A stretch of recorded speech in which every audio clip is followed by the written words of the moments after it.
Kejaksaan Tinggi Aceh akhirnya menangkap Edi Syahputra, terpidana pengerusakan hutan yang saat ini menjadi buronan selama 5 tahun terakhir. Pasca penangkapan, warga Kampung Blang Sebor, Kecamatan Betong, Nagan Raya ini langsung dibawa menuju Lembaga Permasyarakatan Kelas 2B Melabuh untuk menjalani hukuman.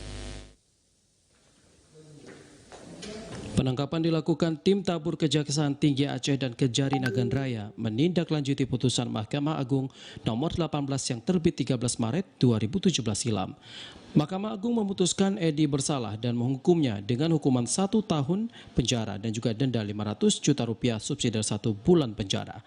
Edi dinilai terbukti secara sah dan meyakinkan bersalah melakukan tindak pidana mengangkut hasil hutan tanpa surat keterangan sahnya hasil hutan atau SKSHH.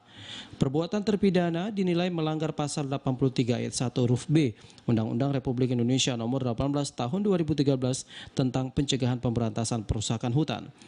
Menurut pelaksana tugas Kasipenkum Kejati Aceh, penangkapan paksa dilakukan karena Edi tidak kunjung memenuhi panggilan jaksa untuk menjalani hukumannya. Edi akhirnya masuk dalam daftar pencarian orang Kejaksaan Tinggi Aceh sejak tahun 2020 yang lalu.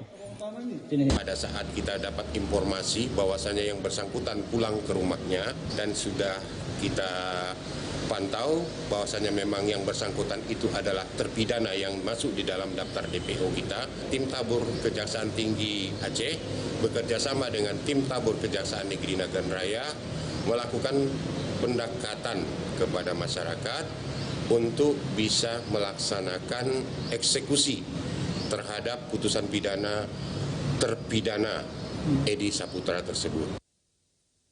Sementara itu, usai ditangkap di Kampung Imirah, Kecamatan Darul Makmur, Nagan Raya, Edi langsung digiring ke kantor Kejaksaan Tinggi Nagan Raya.